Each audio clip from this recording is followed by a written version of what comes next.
All right, everyone, they are finally here. The brand new Samsung Galaxy S26, the S26 Plus, and of course, the one we've all been waiting for, the S26 Ultra.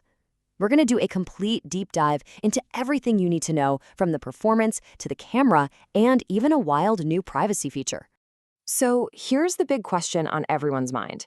Is this new lineup just a small incremental step up, or is it a massive leap forward?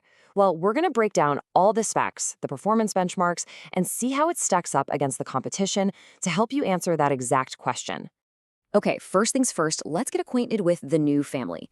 We've got three distinct models this year. You have the compact S26, the really nicely balanced S26 Plus, and then of course the top dog, the S26 Ultra, which is packing some seriously cool new tech. When you look at the whole lineup side by side like this, you can really see where they differ.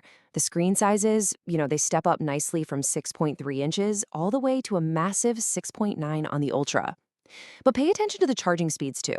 The standard S26 is still at 25 watts, the Plus gets a nice bump to 45, and the Ultra, well, it makes a huge jump to 60 watts. The two real standouts though, that insane 200 megapixel sensor on the Ultra and its brand new exclusive privacy display. Now, we have to talk about this privacy display because this is genuinely new. This isn't just some software trick, it's a hardware-level feature that's only on the S26 Ultra. It basically works like a built-in privacy screen, physically limiting the viewing angles so the person sitting next to you on the train can't snoop on your screen. It's a first for mobile phones, and honestly, it's a huge win for privacy. All right, let's get into performance because the classic debate is back with a vengeance. Depending on where you live, the S26 and S26 Plus will either be powered by Qualcomm's latest Snapdragon 8 Elite Gen 5 or Samsung's own brand new Exynos 2600 chip.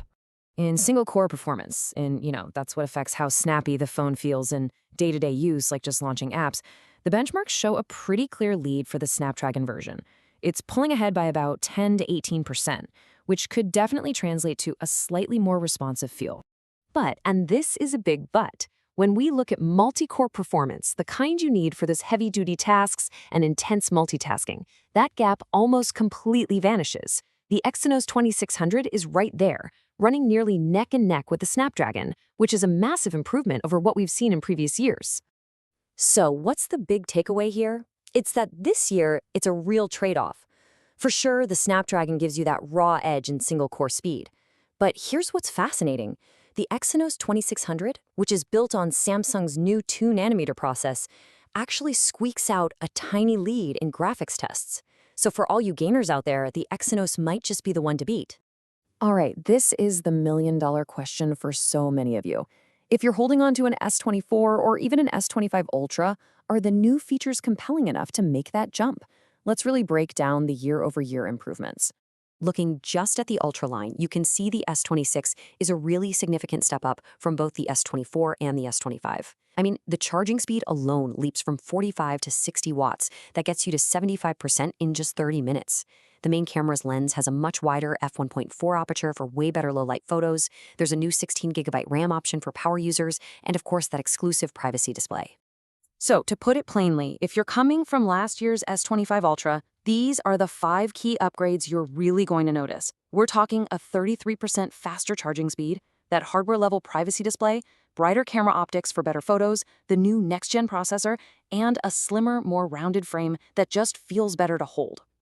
Of course, the S26 Ultra doesn't exist in a bubble. It's going head-to-head with some seriously tough competition from Apple and Google. So let's see how it actually stacks up against its biggest rivals. Okay, against the iPhone 17 Pro Max, Samsung comes out swinging on a few key specs. It clearly wins on RAM, offering that 16GB option, and on wired charging with 60 watts versus Apple's 40. The S26 Ultra is also noticeably lighter, but Apple hits back with a higher 2TB storage option and, its famously tight-knit ecosystem. And this chart, wow, this chart really tells the performance story when you put it up against Google. In multi-core CPU benchmarks, it is not even close. The Snapdragon chip in the S26 Ultra delivers nearly double the performance of the Tensor G5 chip in the Pixel 10 Pro XL. If you're looking for raw power, Samsung has a massive advantage here. Okay, let's move beyond the flashy headline specs and get into some of the finer details. There are a couple of things here that, depending on your sensitivities and how you use your phone, could be a major deciding factor for you.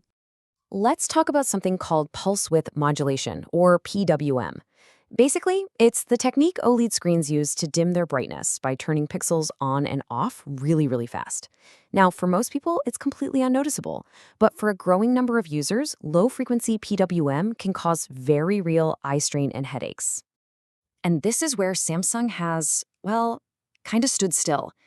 The entire Galaxy S26 series uses a PWM dimming rate of around 480 Hz. That's unchanged from previous models, and in today's market, that's considered relatively low. This really puts Samsung a step behind some of its rivals who are actively offering flicker reduction modes with frequencies as high as 4320 Hz. Samsung has confirmed there's no DC-like dimming or flicker reduction option on the S26.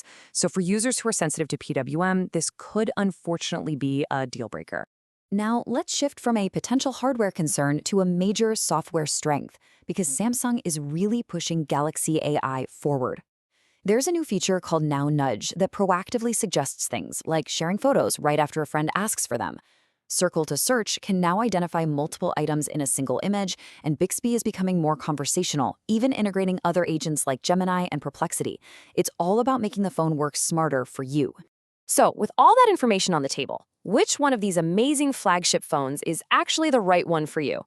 It really boils down to what you value most in a device. Let's walk through it together.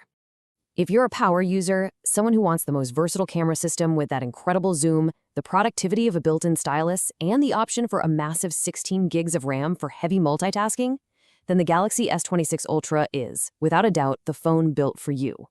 But maybe you prefer a cleaner, more minimalist version of Android. Maybe you want a camera that uses incredible computational photography to get a fantastic shot almost every single time you press the button. If that's you, then the Google Pixel 10 Pro XL and its super forgiving AI camera system is still an amazing choice. And finally, if your digital life is just built around the Apple ecosystem and you value that seamless integration between your phone, your watch, and your computer, along with that top-tier single-core performance for a super fluid experience, then the iPhone 17 Pro Max is still the undisputed king of its own castle. Ultimately, choosing between these incredible devices isn't about which one is best. It's about which one is best for you. Is it the hardware privacy? Is it the AI camera? Or is it that seamless ecosystem? The choice really comes down to your personal priorities.